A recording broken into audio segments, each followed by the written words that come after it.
Hello and welcome to my YouTube channel. इस video में आप लोग पढ़ेंगे जानेंगे ब्रिटेन में दलीय व्यवस्था के बारे में, पार्टी सिस्टम इन ब्रिटेन। आप लोगों को जो मैं ब्रिटेन का संविधान पढ़ा रही थी उसी का एक हिस्सा है ये।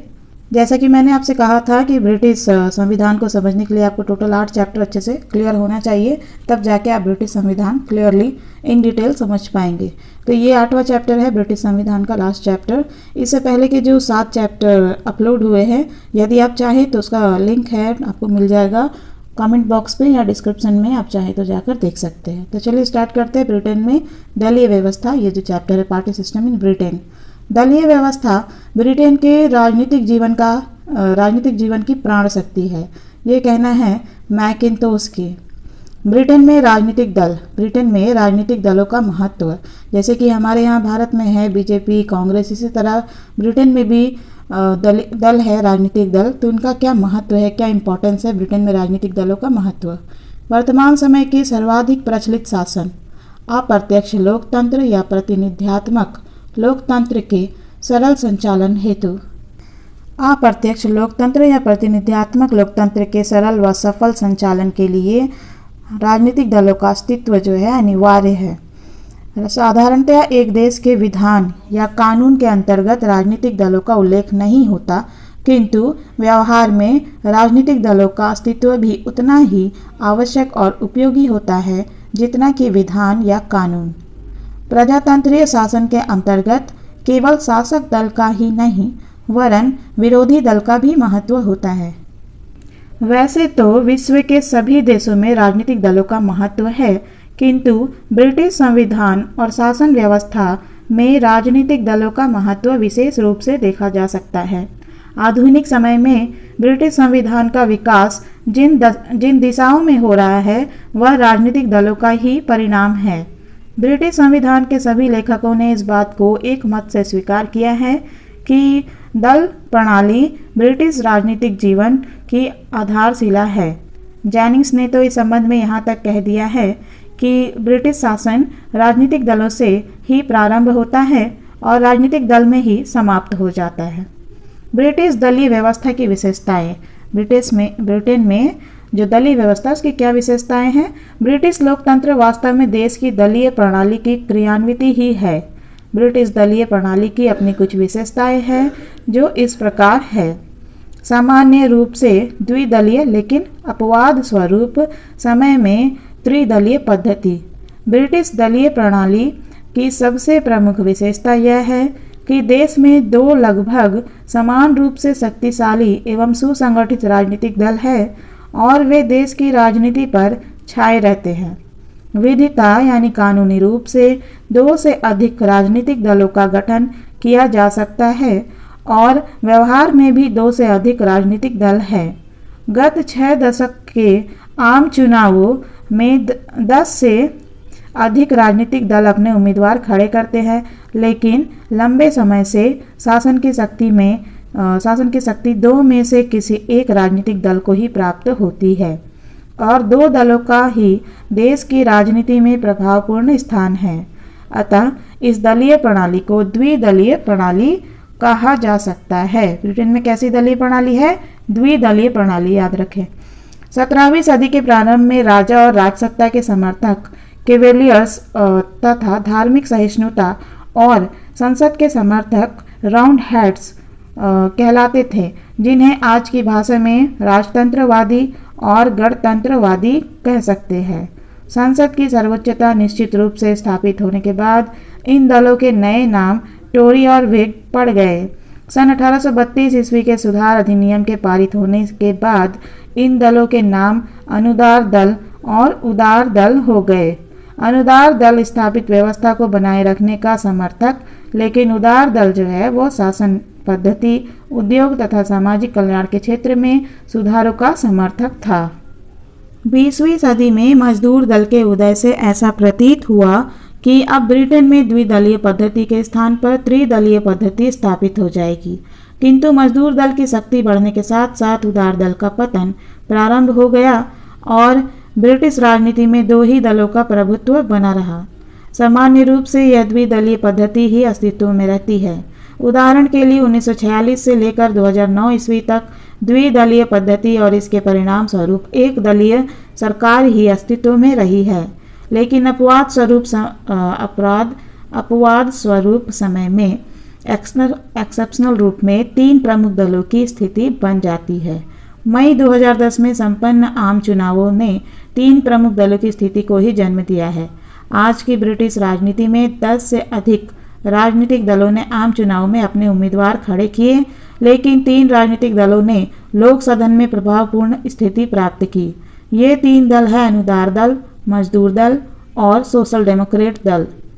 इस स्थिति के परिणाम स्वरूप अनुदार दल और सोशल डेमोक्रेट दल की गठबंधन सरकार अस्तित्व में आई है।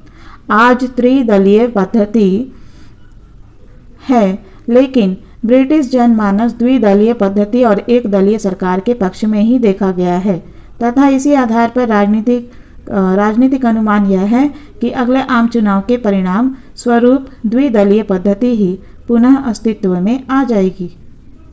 द्विदलीय पद्धति के कारण ब्रिटेन में द्विदलीय पद्धति के उदय और विकास के कई कारण हैं। प्रथमतः अंग्रेज भाषाभाषी व्यक्ति सिद्धांतवादी होने के बजाय व्यवहारवादी होते हैं और वे सैद्धांतिक मतभेदों में उलझकर नवीन राजनीतिक दलों को जन्म देने के बजाय उस द्विदलीय पद्धति को बनाए रखना चाहते हैं जो व्यवहार में ठीक प्रकार से कार्य कर रही है। साल्वेडर डी मैट्रियागा के अनुसार द्विदलीय पद्धति ब्रिटिश जाति की उस मनोवृत्ति का परिणाम है जो राजनीति को एक खेल मानती है और राजनीतिक जीवन को केवल खिलाड़ियों की 2 टीमों के बीच संघर्ष। द्वितीयता, ब्रिटेन में यूरोप के अन्य देशों के समान राष्ट्रीयता, धर्म और भाषा की समस्याएं नहीं है जो देश को खंडित करती है, जिन्होंने फ्रांस तथा इटली जैसे देशों में बहुदलीय प्रणाली को जन्म दिया है।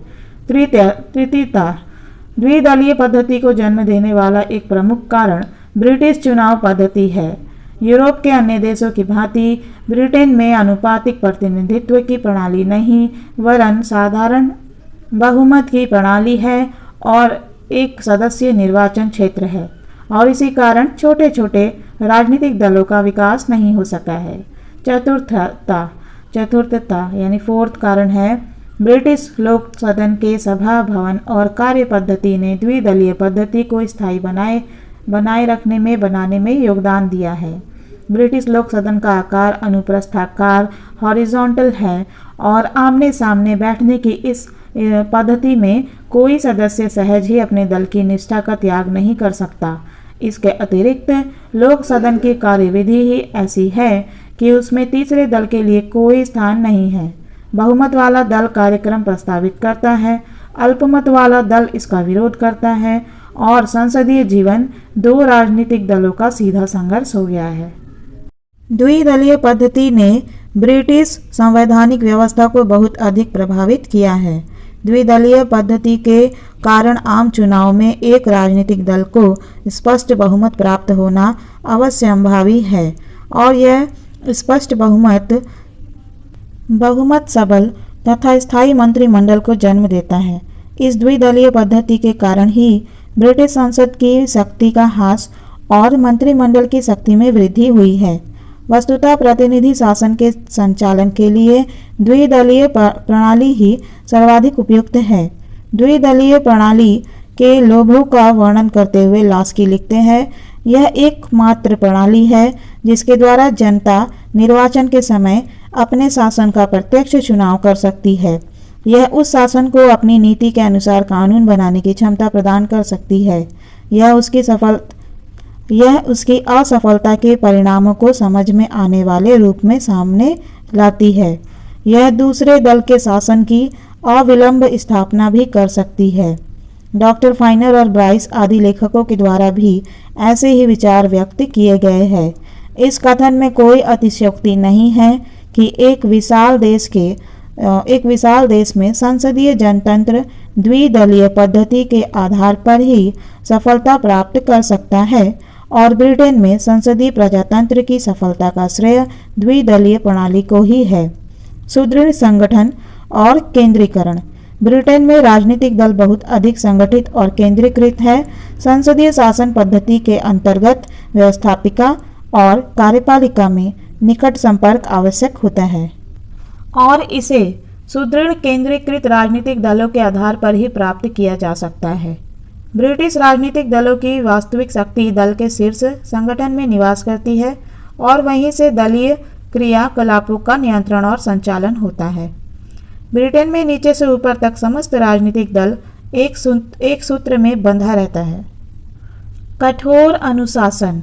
ब्रिटेन में सुदृढ़ और केंद्रीकृत राजनीतिक दलों का स्वाभाविक परिणाम कठोर दलीय अनुशासन में देखा जा सकता है। कार्टर और अन्य के कथन अनुसार ब्रिटिश दल पद्धति की सरलता तथा अनुशासन अमेरिका वासियों के लिए प्रशंसा तथा ईर्ष्या का विषय है। अमेरिका में अध्यक्षात्मक शासन व्यवस्था होने के कारण कांग्रेस के किसी सदन में किए गए मतदान का सरकार के स्थायित्व पर कोई प्रभाव नहीं पड़ता और इसी कारण अमेरिका में अनेक बार कांग्रेस सदस्य दल के नेता के निर्देश के विरुद्ध कांग्रेस में मतदान करते हैं। लेकिन ब्रिटेन में सरकार का भविष्य लोक सदन के प्रांगण में निश्चित होता है और इसी कारण ब्रिटिश लोक सदन में दलीय सचेत को पार्टी व्हिप्स की व्यवस्था की गई है, जो दलीय नेता के साथ संपर्क रखते हुए सदस्यों को निर्देश देते रहते हैं और सदस्यों के लिए निर्देशों का पालन आवश्यक होता है। न केवल अमेरिका वरन अन्य देशों के राजनीतिक दलों की तुलना में भी ब्रिटिश राजनीतिक दल निश्चित रूप से अधिक अनुशासित है। नेता की सर्वोच्च स्थिति। सभी देशों में राजनीतिक दलों के दलीय नेता का महत्व होता है, किंतु ब्रिटेन में यह महत्व सर्वोपरि है। 19वीं सदी के उत्तरार्ध में दो प्रभावशाली व्यक्तियों ग्लैडस्टोन और डिज़रायली के बीच प्रतिद्वंद्विता प्रारंभ होने के समय से ब्रिटिश जनता दलीय कार्यक्रमों को नहीं वरन दलीय नेता को अपना मत प्रदान करती है और जब चर्चिल अथवा एटली, थैचर अथवा फुट 1983 के चुनाव या थैचर अथवा नील किनॉक 1987 के चुनाव, जॉन मेजर अथवा नील किनॉक अप्रैल 1992 के चुनाव, जॉन मेजर अथवा टोनी ब्लेयर 1997 के चुनाव, टोनी ब्लेयर अथवा विलियम हेग 2001 के चुनाव और टोनी ब्लेयर अथवा माइकल हावर्ड 2005 के चुनाव इस बात के आधार पर मतदान किया जाता है, तो स्वाभाविक रूप से दलीय नेता दलीय राजनीति में सर्वोच्च स्थान प्राप्त कर लेता है। संसद सदस्य यह समझ लेते हैं कि उनकी विजय का आधार नेता का व्यक्तित्व है और वे नेता को अपना पूर्ण समर्थन प्रदान करते हैं। लेकिन जब उस दल के सदस्यों के एक बड़े भाग को लगता है कि इस व्यक्ति के नेतृत्व में अगले चुनाव में विजय प्राप्त कर पाना संभव नहीं होगा, तब दल अपने नेतृत्व में परिवर्तन भी कर लेता है। नवंबर 1990 में तथा पुनः 2001 में इस अनुदार दल ने ही किया। राजनीतिक दलों की वर्गीय प्रकृति का लगभग अंत और उनका सामंजस्यकारी स्वरूप। अनुदार दल सदैव ही समाज के उच्च वर्ग और मध्यम वर्ग से जुड़ा एक परंपरावादी राजनीतिक दल रहा है और मजदूर दल का उदय इस सदी के प्रारंभ में मजदूर वर्ग और समाज के निम्न वर्ग से जुड़ी समाजवादी विचारधारा के राजनीतिक दल के रूप में हुआ था। इस दृष्टि से ब्रिटेन के राजनीतिक दलों में वर्गीय प्रकृति का भेद बतलाया जाता रहा है, लेकिन राजनीतिक दलों का एक प्रमुख उद्देश्य होता है सत्ता प्राप्त करना। अतः कालांतर में ब्रिटेन के राजनीतिक दलों ने अनुभव किया कि उन्हें अपनी वर्गीय प्रकृति से आगे बढ़कर सभी वर्गों का समर्थन प्राप्त करने की नीति अपनानी चाहिए। इस दृष्टि से अनुदार दल ने कुछ प्रगतिशील नीतियां अपनाई और 1983 से लेकर अब तक विशेषतया 1992 से 97 के वर्षों में मजदूर दल ने अपनी नीतियों में अधिक बड़े परिवर्तन किए। इन वर्षों में मजदूर दल ने समाजवाद और समाजवादी अर्थव्यवस्था को अपनाने की बात का लगभग त्याग कर बाजार की ओर उन्मुख आर्थिक नीतियों को स्वीकार कर लिया है। परिणामतया दो प्रमुख दलों अनुदार दल और मजदूर दल में वर्गीय प्रकृति का भेद लगभग समाप्त हो गया है और आज इन दलों ने सभी वर्गों का समर्थन प्राप्त करने की नीति अपना ली है। वैदेशिक क्षेत्र में भी अनुदार दल और मजदूर दल की नीति में अब कोई अंतर नहीं रहा है।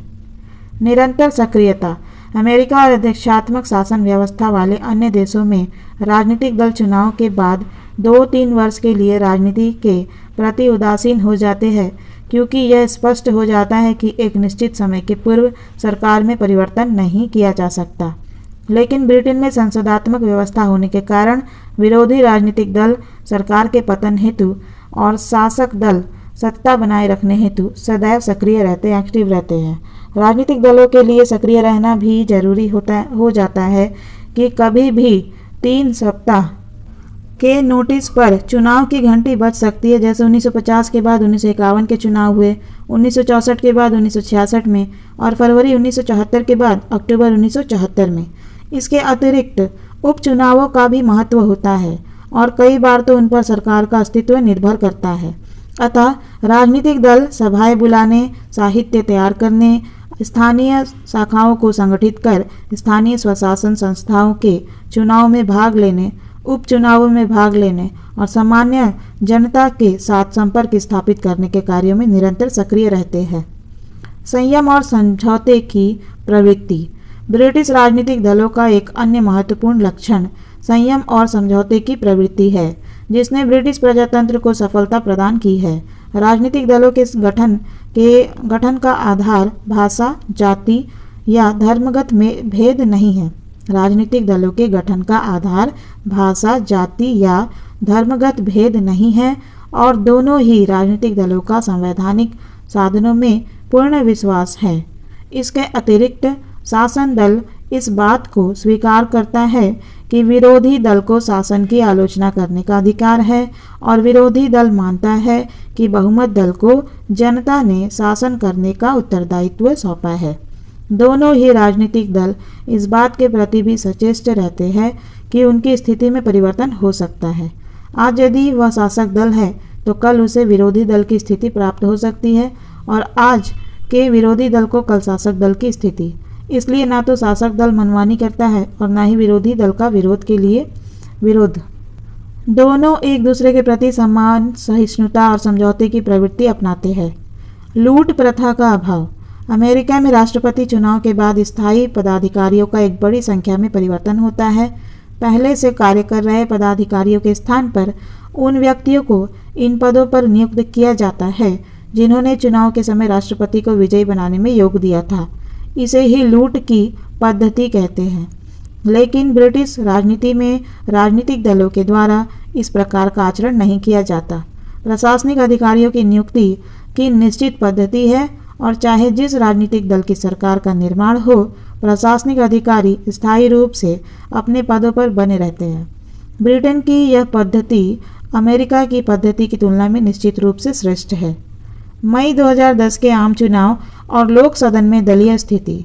6 अप्रैल को लोक सदन भंग किया गया और 6 मई को लोक सदन के चुनाव हुए। इन चुनावों में 2 विशेष बातें देखी गई। प्रथम, ब्रिटिश राजनीति के इतिहास में पहली बार 3 प्रमुख दलों के नेताओं की अमेरिका शैली में टेलीविज़न पर 3 बार डिबेट्स आयोजित की गई। इन डिबेट्स का आशय था दलीय नेताओं का एक साथ समस्त ब्रिटिश मतदाताओं से सीधा संपर्क और अपील। द्वितीय, इन चुनावों में मतदाताओं में इससे पूर्व के किसी भी चुनाव की तुलना में अधिक उत्साह और अधिक मत प्रतिशत देखा गया। चुनाव पूर्व और चुनाव के बाद लोक सदन में प्रमुख राजनीतिक दलों की स्थिति निम्न तालिका से स्पष्ट है।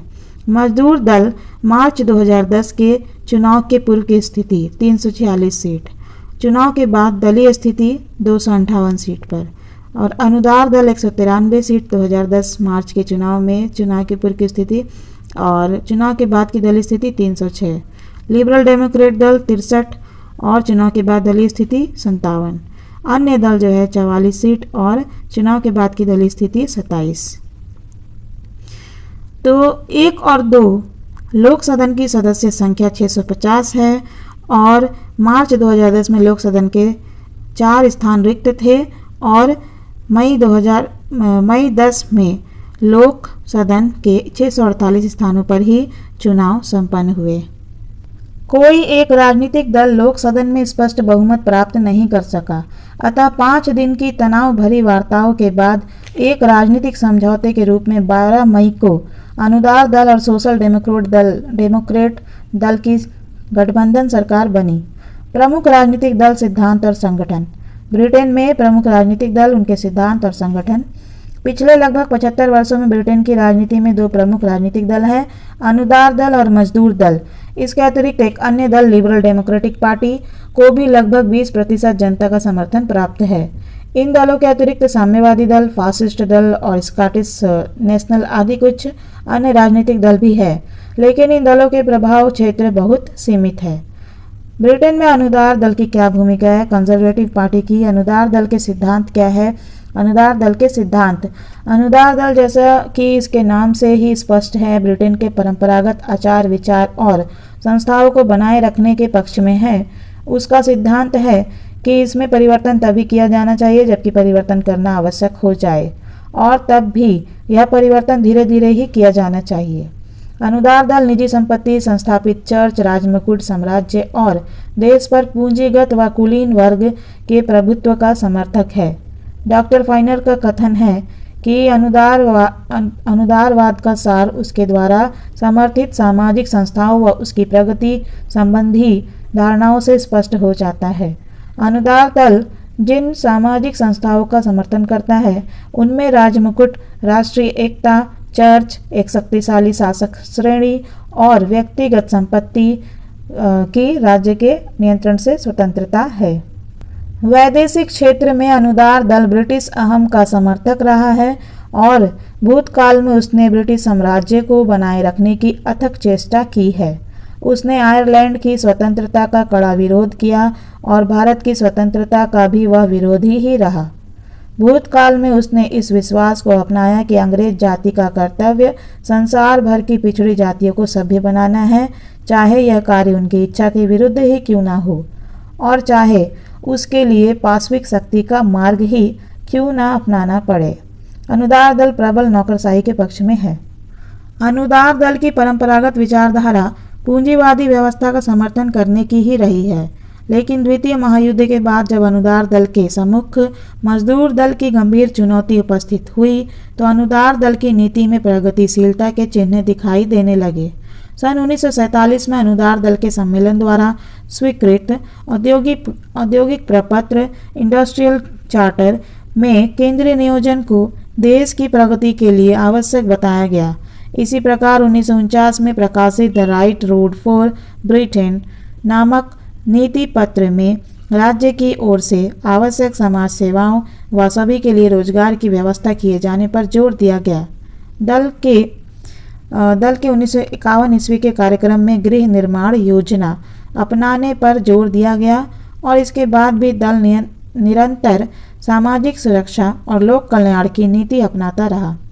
1972 में अनुदार दलीय सरकार द्वारा अधिनियम पारित कर 80 वर्ष से अधिक आयु वाले सभी व्यक्तियों के लिए पेंशन की व्यवस्था की गई।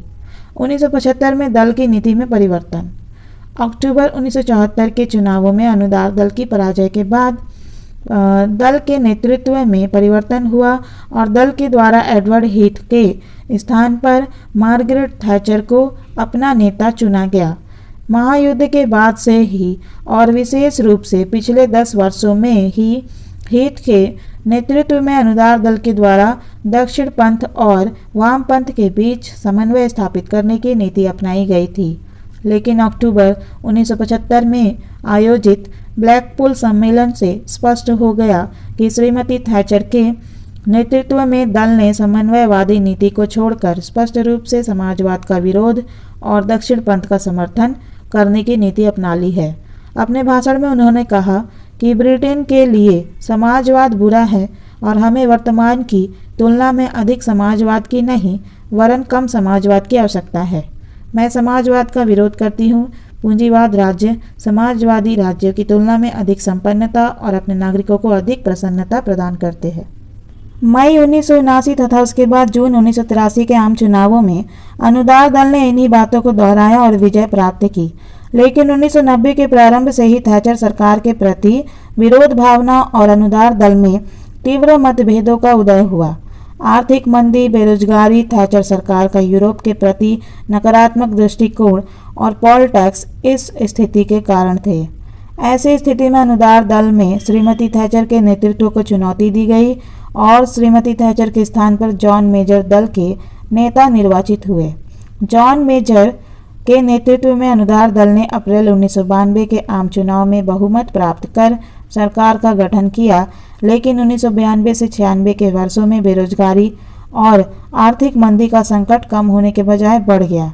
1997 से लेकर 2009 ईस्वी तक अनुदार दल को ब्रिटिश राजनीति में विपक्ष की भूमिका से संतोष करना पड़ा। मई 2010 के आम चुनाव के समय अनुदार दल के नेता रहे डेविड कैमरून। इन चुनावों में डेविड कैमरून ने सबसे अधिक प्रमुख रूप में बिग गवर्नमेंट के स्थान पर बिग सोसाइटी की बात कही। उन्होंने जोर देकर कहा, यदि हम जीते तो वास्तविक परिवर्तन होगा। इसके साथ ही उन्होंने सत्ता में आने पर अर्थव्यवस्था में सुधार, प्रशासनिक खर्च में कमी और बेरोजगारी को नियंत्रित करने के आश्वासन दिए। वस्तुतः मतदाता मजदूर दल के 14 वर्ष से चले आ रहे शासन से निराशा अनुभव कर रहे थे और परिवर्तन चाहते थे। इस स्थिति के परिणाम स्वरूप मजदूर दल की पराजय हुई और अनुदार दल की स्थिति में पर्याप्त सुधार हुआ, लेकिन अनुदार दल लोक सदन में स्पष्ट बहुमत प्राप्त करने में असफल रहा तथा आज ब्रिटेन में अनुदार दल और सोशल डेमोक्रेट दल की गठबंधन सरकार है।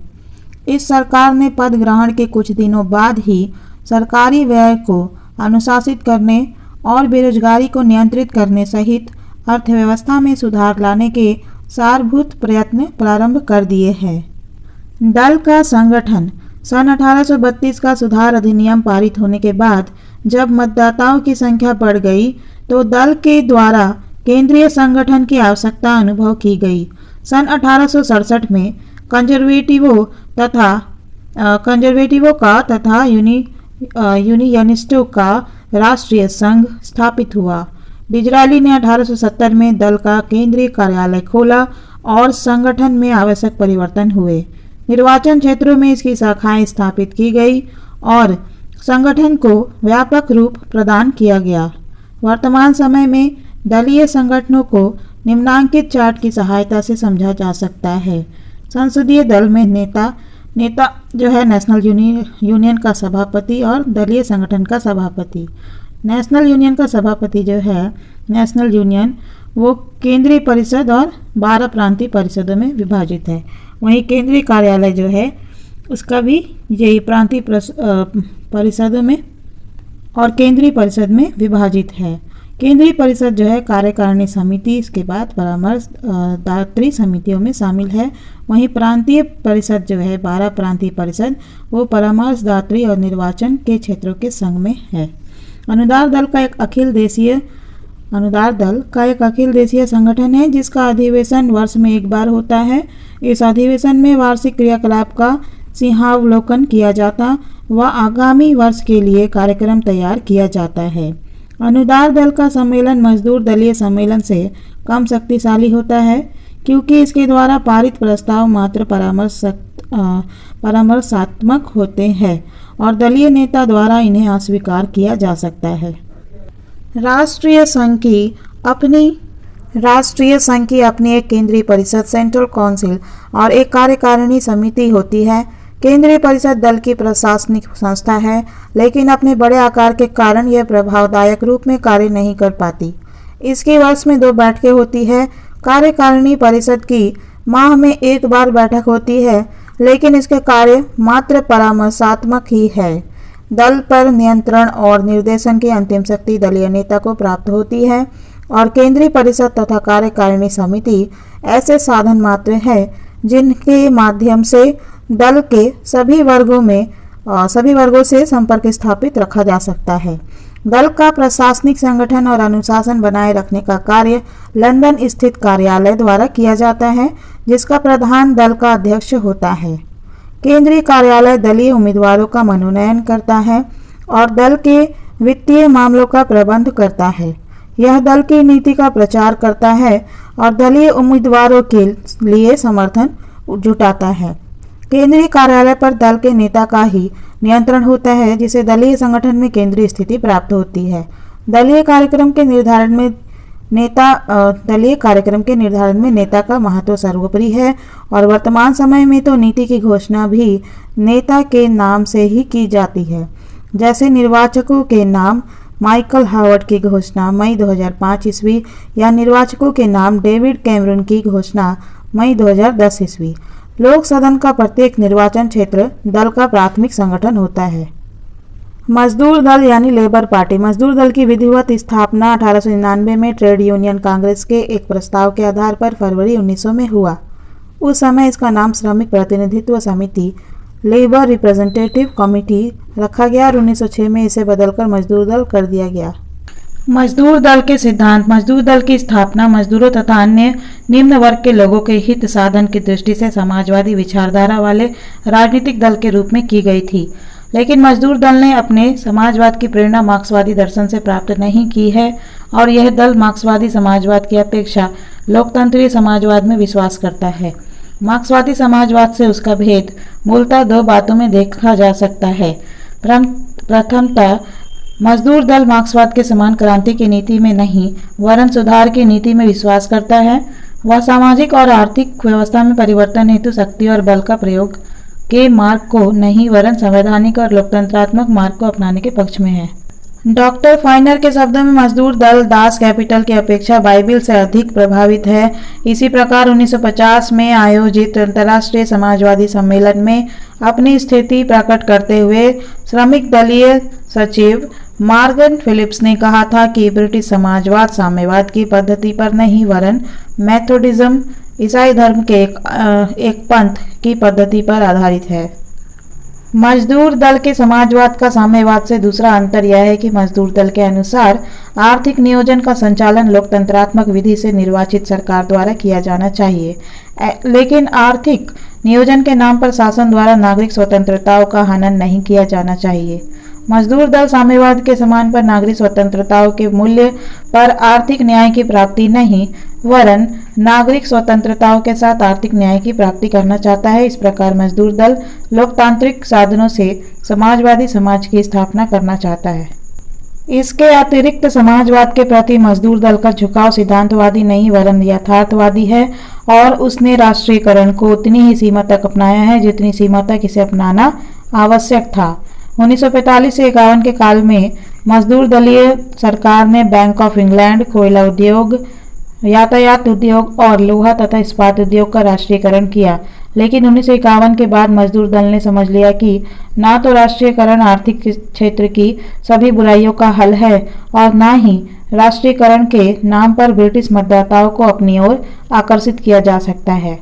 सन 1951 के बाद ही मजदूर दल ने राष्ट्रीयकरण के स्थान पर समाजीकरण यानी सोशलाइजेशन पर बल देना आरंभ किया, जिसका तात्पर्य यह है कि उद्योग चाहे व्यक्तिगत स्वामित्व के क्षेत्र में रहे, उनका संचालन सामाजिक हित की दृष्टि से होना चाहिए।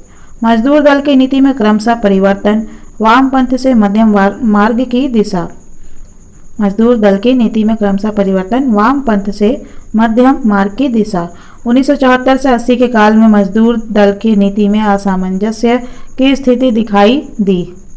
इस काल में कभी तो श्रमिक वर्ग के हितों की रक्षा और समाजवाद की बात जोर शोर से कही गई और कभी वामपंथी और दक्षिणपंथियों दोनों का विरोध करते हुए मध्यम वर्ग को अपनाने की बात कही गई। 1980 के बाद मजदूर दल ने इस सच्चाई को समझ लिया कि दल के लिए अपने आधार को व्यापक बनाने की आवश्यकता है तथा इसके लिए वामपंथ का परित्याग कर मध्यम मार्ग की ओर बढ़ना होगा।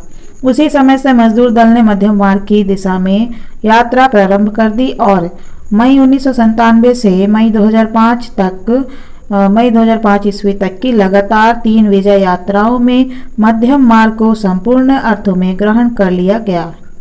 टोनी ब्लेयर का नेतृत्व और मजदूर दल का आधुनिकीकरण। 1992 में दल का नेतृत्व नील किनॉक के स्थान पर टोनी ब्लेयर ने प्राप्त किया और ब्लेयर ने दल का आधुनिकीकरण कर दिया। दल का इस सीमा तक आधुनिकीकरण कर दिया गया कि ब्लेयर ने इसे मजदूर दल के स्थान पर नवीन मजदूर दल कहते हैं। अब दल के समाजवाद की ओर झुकी हुई छवि त्याग कर बाजार उन्मुख नीतियों को अंगीकार किया और चुनाव के पूर्व तथा चुनाव के बाद की स्पष्ट घोषणा की कि हम व्यापार और व्यापारिक क्षेत्रों के प्रति मित्रता का भाव अपनाएंगे।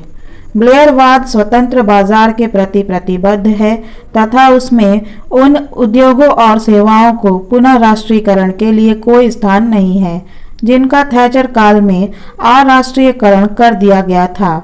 ब्लेयरवाद नैतिक दृष्टि से जागरूक थैचरवाद ही है। मजदूर दल मजदूर वर्ग को अपना समर्थक बनाए रखने के लिए प्रमुख रूप से एक ही बात, राष्ट्रीय न्यूनतम वेतन की बात कहता है। चुनाव में मजदूर दल ने सभी वर्गों का समर्थन प्राप्त किया है और चुनाव के उपरांत प्रथम नीति वक्तव्य में प्रधानमंत्री ने कहा है, हमारा लक्ष्य आधुनिकीकृत लोक कल्याणकारी राज्य की स्थापना करना है। 2001 तथा 2005 ईस्वी के चुनावों में मजदूर दल के सबसे प्रमुख वायदे रहे हैं शिक्षा, स्वास्थ्य और परिवहन की सुविधाओं में भारी वृद्धि, बेरोजगारी पर प्रभावी रोक और उज्जवल भविष्य।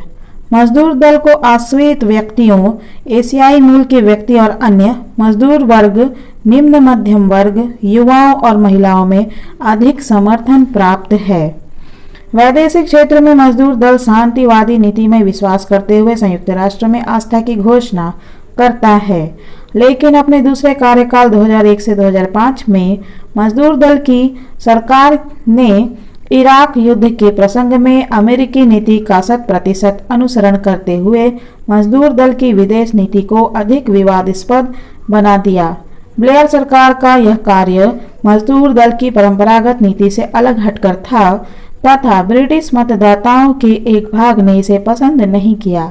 अनुदार दल की अपेक्षा मजदूर दल रक्षा को व्यय को सीमित रखने के पक्ष में है। 2010 के आम चुनाव के समय मजदूर दल के नेता थे प्रधानमंत्री पद पर आसीन गॉर्डन ब्राउन ने आर्थिक सुधार और उत्थान के कार्य को जारी रखते हुए उसे लक्ष्य तक पहुंचाने के नाम पर सत्ता मांगी, लेकिन जनता ने मजदूर दल और गॉर्डन ब्राउन दोनों को अस्वीकार कर दिया। दल का संगठन सन 1918 तक दल की सदस्यता किसी संबद्ध संगठन के माध्यम से ही प्राप्त की जा सकती थी, लेकिन अब सीधे ही मजदूर दल की सदस्यता प्राप्त की जाती है।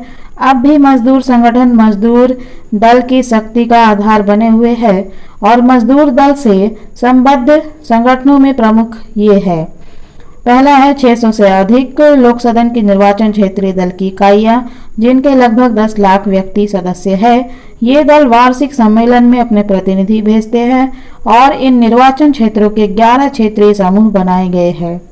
दूसरा है मजदूर संघ ट्रेड यूनियंस, जिनकी संख्या 70 से अधिक है और जिनमें कुछ बहुत बड़े हैं तथा कुछ बहुत छोटे। उदाहरण के लिए परिवहन और साधारण श्रमिकों के संघ के 10 लाख सदस्य हैं।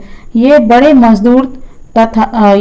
मजदूर संघ स्वयं अपने उम्मीदवार खड़ा करते हैं और इनकी सफलता निश्चित होती है।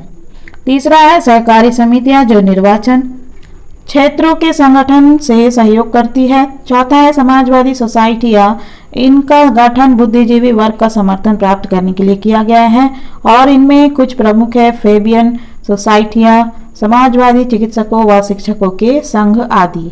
मजदूर दल का संगठन मजदूर संघ, दल के स्थानीय संगठन, समाजवादी तथा व्यावसायिक सोसाइटियां, दल का वार्षिक सम्मेलन, सहकारी सोसाइटियां और समाजवादी तथा व्यावसायिक सोसाइटियां दल का वार्षिक सम्मेलन जो है, इसमें 27 सदस्यों की राष्ट्रीय कार्यकारिणी समिति है जो केंद्रीय कार्यालय और संसदीय दल तक फैला हुआ है।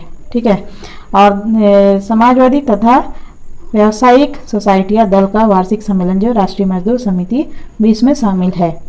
दल की नीति निर्धारित करने वाला मुख्य अंग वार्षिक सम्मेलन है, जिसमें प्रत्येक संबद्ध संगठन की 5000 सदस्यों पर एक प्रतिनिधि भेजने का अधिकार होता है। सांसद और उम्मीदवार इसके पदेन सदस्य होते हैं। दल की नियंत्रणकारी व प्रशासनिक सत्ता राष्ट्रीय कार्यकारिणी समिति में निहित है। इसका चुनाव वार्षिक सम्मेलन द्वारा होता है और इसके 25 सदस्य होते हैं। संसदीय दल का नेता, उपनेता और कोषाध्यक्ष इसके पदेन सदस्य होते हैं। राष्ट्रीय सम्मेलनों के बीच के काल में नीति संबंधित प्रश्नों का निर्णय करने, नियमों को लागू करने और अनुशासन बनाए रखने का काम इसी के द्वारा किया जाता है। राष्ट्रीय कार्यकारिणी समिति संसद के लिए उम्मीदवारों की छांट में भी महत्वपूर्ण भूमिका अदा करती है। दल के संसदीय अंग में सभी सदस्य सम्मिलित रहते हैं। इनके अधिकारों में उपसभापति, मुख्य सचेतक और सदस्यों द्वारा निर्वाचित एक समिति होती है। नेता का चयन जनवरी 1981 में मजदूर दल का जो सम्मेलन हुआ उसमें यह निश्चित किया गया कि मजदूर दल के नेता का चयन एक निर्वाचन मंडल द्वारा किया जाएगा। इस निर्वाचन मंडल में संसदीय मजदूर दल को 30% मत, निर्वाचन क्षेत्रीय मजदूर दल को 30% मत और मजदूर संघों को शेष 40% मत प्राप्त होंगे। लिबरल डेमोक्रेटिक पार्टी इस दल को ब्रिटिश राजनीति की तीसरी शक्ति कहा जा सकता है। 19वीं सदी के अंत और 20वीं सदी के प्रारंभिक चरण में उदार दल की ब्रिटेन की राजनीति में महत्वपूर्ण भूमिका रही है, लेकिन 20वीं सदी में जैसे जैसे मजदूर दल की शक्ति में वृद्धि हुई, उदार दल का पतन प्रारंभ हो गया। सोशल डेमोक्रेटिक पार्टी के रूप में एक अन्य दल की स्थापना 1981 में हुई थी। 1983 और 1987 के चुनाव उदार दल और सोशल डेमोक्रेटिक पार्टी ने परस्पर समझौते के आधार पर लड़े, लेकिन उन्हें अपेक्षित सफलता प्राप्त नहीं हुई। अतः अगस्त 1987 में आयोजित सम्मेलन में सोशल डेमोक्रेटिक पार्टी का उदार दल में विलय हो गया और नए दल को लिबरल डेमोक्रेटिक पार्टी का नाम मिला। लिबरल डेमोक्रेटिक पार्टी की नीति वही है जो उदार दल की थी। नीति या विचारधारा की दृष्टि से लिबरल डेमोक्रेटिक पार्टी मजदूर दल के समीप है। यह दल सभी प्रकार की स्वतंत्रता का समर्थक है और वर्तमान में यह परंपरागत वैयक्तिक स्वतंत्रताओं के साथ साथ आर्थिक समानता का भी समर्थक है। यह मजदूरों के अधिकारों को मान्यता देने और उनकी स्थिति सुधारने के पक्ष में है, किंतु इसके साथ ही राष्ट्रीयकरण और समाजवाद का विरोधी है। यह दल उद्योगों और आर्थिक जीवन में विकेंद्रीकरण का समर्थक है। 2001 ईस्वी तथा 2005 ईस्वी के चुनावों में इस पार्टी का सबसे प्रमुख नारा था शिक्षा सुविधाओं और पेंशनों में वृद्धि, विशेषतः वृद्धावस्था में पेंशन का इन्होंने समर्थन किया। इस दल को लगभग 20% जनता का समर्थन प्राप्त है, लेकिन जन समर्थन की तुलना में उसे लोक सदन में बहुत कम स्थान प्राप्त होते हैं और इसका कारण साधारण बहुमत की पद्धति या एकल सदस्यीय क्षेत्रों की व्यवस्था है। अतः वर्तमान समय में इस दल की एक प्रमुख मांग यह है कि ब्रिटेन में चुनाव हेतु आनुपातिक प्रतिनिधित्व की पद्धति को अपनाया जाना चाहिए। 2001 ईस्वी तथा इसके बाद 2005 ईस्वी के चुनावों में लिबरल डेमोक्रेटिक पार्टी ने अपने सांसदों की संख्या में थोड़ी वृद्धि की है तथा इस पार्टी को प्राप्त मतों का प्रतिशत भी 20 से बढ़कर 22 हो गया है।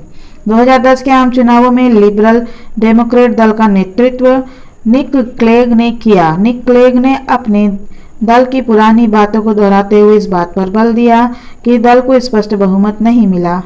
निक क्लेग जो है उन्होंने अपने दल की पुरानी बातों को दोहराते हुए इस बात पर बल दिया कि केवल उनकी पार्टी ही व्यवस्था में वास्तविक परिवर्तन ला सकती है। चुनाव में जब किसी एक राजनीतिक दल को स्पष्ट बहुमत नहीं मिला तो 5 दिन की तनाव भरी वार्ताओं के बाद एक राजनीतिक समझौते के रूप में अनुदार दल और लिबरल डेमोक्रेट दल की गठबंधन सरकार बनी।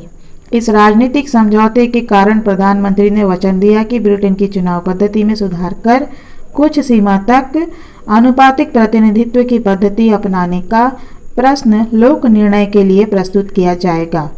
इस प्रकार लिबरल डेमोक्रेट दल सत्ता में भागीदारी प्राप्त करने में सफल रहा है। आज निक क्लेग उप प्रधानमंत्री पद पर तथा उनके कुछ सहयोगी मंत्री पद पर आसीन है। अन्य दल ब्रिटेन में अन्य दल जो अदर पार्टीज कौन से हैं? साम्यवादी दल, कम्युनिस्ट पार्टी। ब्रिटेन में साम्यवादी दल भी है, किंतु इसे ब्रिटिश राजनीति में प्रभावपूर्ण स्थान प्राप्त नहीं है। लोक सदन में इसे कभी तो प्रतिनिधित्व प्राप्त नहीं होता और कभी 1 या 2 स्थान प्राप्त हो जाते हैं। साम्यवादी दल यानी कम्युनिस्ट पार्टी के सदस्यों की संख्या 70,000 के लगभग है। साम्यवादी दल के सदस्यों ने मजदूर दल में प्रवेश प्राप्त कर उस पर अपना प्रभुत्व स्थापित करने का प्रयत्न किया, किंतु मजदूर दल ने इन प्रयत्नों को यानी कोशिशों को सफल नहीं होने दिया। फासिस्ट दल, ब्रिटेन में फासिस्ट दल जो है, फासिस्ट दल की स्थिति साम्यवादी दल से भी बुरी है। इटली में मुसोलिनी के उत्थान के बाद ब्रिटेन में भी कुछ धनी घरानों के नवयुवक फासिस्ट बने और ओस्टवाल्ड मोस्ले ने फासिस्टों का एक संघ बनाया। युद्ध काल में मोस्ले को बंदी बना लिया गया।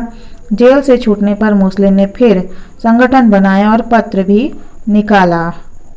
फासिस्ट दल को अब तक लोक सदन या स्थानीय संस्थाओं में कोई प्रतिनिधित्व प्राप्त नहीं हुआ है और निकट भविष्य में ऐसी संभावनाएं नहीं है।